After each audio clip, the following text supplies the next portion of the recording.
نحمده ونصلي ونسلم على رسوله الكريم اما بعد فاعوذ بالله من الشيطان الرجيم بسم الله الرحمن الرحيم قل ان الفضل بيد الله يؤتيه من يشاء والله واسع عليم يختص برحمته من يشاء والله ذو الفضل العظيم صدق الله العظيم وصدق رسوله النبي الكريم ونحن على ذلك لمن الشاهدين والشاكرين والحمد لله رب العالمين مولاي صل وسلم دائما ابدا على حبيبك خير الخلق كلهم هو الحبيب الذي ترجى شفاعته لكل حول من الاحوال مقتحم.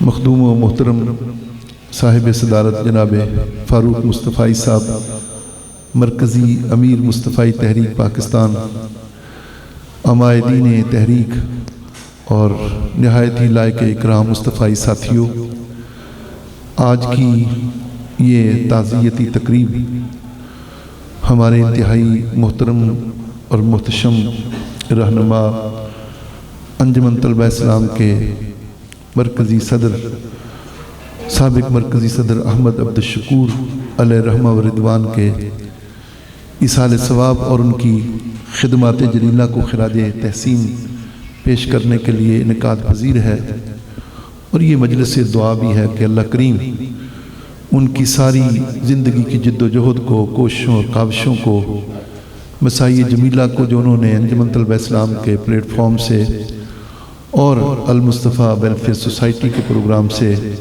انجام دیں، اللہ کریم ان کی ان ساری کوششوں کو قبول فرما کے ان کو بہترین جزائے خیر عطا فرمائے اور اپنا خصوصی قرب عطا فرمائے۔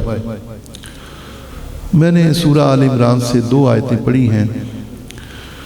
ان آیتوں میں اللہ رب العالمین ارشاد فرماتا ہے، بے شک فضل اللہ کے اپنے ہاتھ میں ہے، جس کو چاہتا ہے عطا فرماتا ہے، اور اللہ بڑا ہی صاحب فضل عظیم ہے۔ اللہ بڑا وسعت والا، علم والا ہے۔ یختص برحمتہ من یشاء، جس کے لیے چاہے گا اپنی رحمت خاص کرے گا۔ واللہ ذو الفضل العظیم، اور اللہ بڑا ہی صاحب فضل عظیم ہے۔ جب کسی مجرم کو کسی ملک کی عدالت سے آخری سزا ہو جاتی ہے، گواہوں کی، ثبوتوں کی موجودگی میں، تو اس کے پاس ایک حق باقی رہتا ہے، اور وہ ہے رحم کی اپیل، کہ وہ سربراہ مملکت کو، جیسے ہمارے ملک میں صدر کا عہدہ جو ہے وہ سربراہ مملکت کا عہدہ ہے، وہ رحم کی اپیل کر سکتا ہے۔ صدر کو beyond the constitution discretionary powers حاصل ہیں، وہ رحم کی اس اپیل پر اس مجرم کی سزا معاف کر کے اس کو 2-4 مربع زمین الاٹ کر کے اس کو رہا کر سکتا ہے، اور اس کو دنیا کی کسی عدالت میں چیلنج نہیں کیا جا سکتا۔ دنیا کے تمام ملکوں میں سربراہوں کو یہ اختیار آئین سے ماورا موجود ہے۔ سو جو کائنات کا خالق و مالک ہے، جو حکم الحاکمین ہے، پھر اس کا بھی اختیار ہے کہ وہ اپنے فضل سے جس کو چاہے نواز دے۔ وہ ساری تفصیل جو حدیث میں ہے، اس کا خلاصہ یہ ہے کہ 5 قسم کے لوگ ایسے ہیں جو قیامت کے دن بغیر حساب کتاب کے اللہ رب العالمین کے فضل سے وہ جنت میں جائیں گے۔ ان میں پہلا طبقہ تو مخلصین عباد کا ہے۔ حدیث میں ہے قیامت کے دن اللہ کریم اپنے دونوں ہاتھوں سے کروڑوں، جیسے قدرت کے ہاتھ ہیں، کروڑوں انسانوں کو اٹھائے گا اور سیدھا مجمع حشر سے جنت کے دروازے پہ چھوڑ دے گا۔ رضوان پوچھے گا، تم کون لوگ ہو؟ کیا کرتے تھے دنیا میں؟ ابھی تو حساب کتاب ہونا ہے، تم جنت کے دروازے پہ آ گئے ہو۔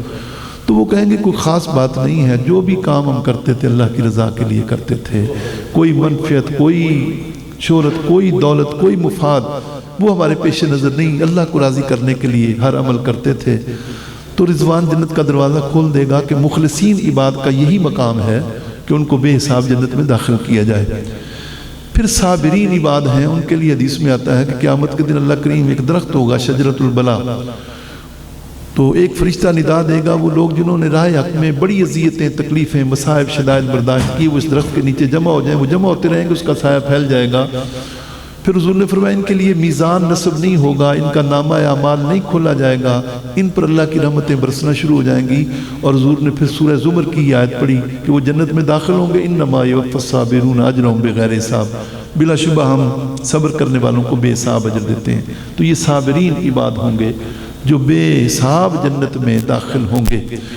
تیسرا طبقہ جو ہے وہ ذاکرین عباد کا ہے، والذین یبیتون لربہم سجدا وقیاما، جنہوں نے ہر سانس اپنے خالق و مالک کو یاد رکھا، ان کو اللہ رب العالمین پھر آواز دے کے بغیر حساب کتاب کے جنت میں داخل فرمائے گا۔ چوتھا طبقہ صالحین عباد کا ہے، اولیاء اللہ، جنہوں نے ساری زندگی اللہ کی رضا کے لیے جد و جہد کی، ان کو قرآن نے کہا لا خوف علیہم ولا ہم یحزنون۔ اور پانچواں طبقہ عاشقین عباد کا، جو اللہ کے عاشق بندے ہیں۔ میں نے یہ حدیث پڑھی کہ قیامت کے دن کچھ لوگ بارگاہ رب العزت میں پیش ہوں گے، اللہ کریم فرمائے گا جاؤ جنت میں چلے جاؤ، تو جنت میں جانے سے انکار کر دیں گے۔ حکم ہوگا کہ ان کو نور کی زنجیروں میں باندھ کے ان کو جنت میں لے جاؤ۔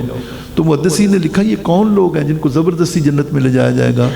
تو جواب یہ دیا کہ یہ اللہ کے عاشق بندے ہوں گے۔ وہ کہیں گے مولا ہم نے جنت کے لیے تو تیری بندگی نہیں کی، ہم تو تیرے حسن مطلق کے جلووں کی طلب میں یہ سارا کچھ کرتے رہے ہیں، ہم پہ کرم فرما، ہم سے جو وعدہ ہے اپنے دیدار کا وہ پورا کر۔ تو اللہ فرمائے گا ان سے ملاقات بھی کرنی ہے، دیدار بھی ان کو کرانا ہے، لیکن یہ سارے کام تو جنت میں ہوں گے، ان کو لے جاؤ زبردستی۔ میں نے یہ بات اس لیے سنائی ہے کہ میں نے جب انجمن طلبہ اسلام کا میں پہلی مرتبہ پنجاب کا بلا مقابلہ ناظم وہ مقرر ہوا، تو احمد عبدالشکور صاحب ہمارے صدر تھے، ان کی قیادت میں ان کو بہت قریب سے دیکھنے کا اتفاق مجھے ہوا ہے۔ میں علی وجہ البصیرت کی بات سمجھتا ہوں کہ وہ نہایت مخلص آدمی تھا، نہایت صابر آدمی تھا، نہایت ذاکر روح تھی اور نہایت حضور کی عاشق روح تھی۔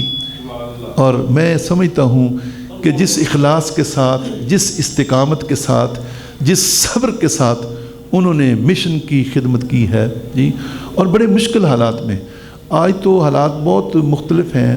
جس زمانے میں احمد عبدالشکور صاحب صدر تھے، میں پنجاب کی میرے اوپر ذمہ داری تھی، مختلف علاقوں کیا بڑے بڑے شہروں میں ATI کے نام کو جانتا کوئی نہیں تھا، ایک ایک دروازے پہ جانا پڑتا تھا، ایک ایک عالم کو سمجھانا پڑتا تھا، ایک ایک ساتھی کو بتانا پڑتا تھا کہ یہ سارے کام ہیں۔ مجھے کسی ساتھی نے کہا کہ آپ انجمن اساتذہ پاکستان کا الیکشن لڑ لیں۔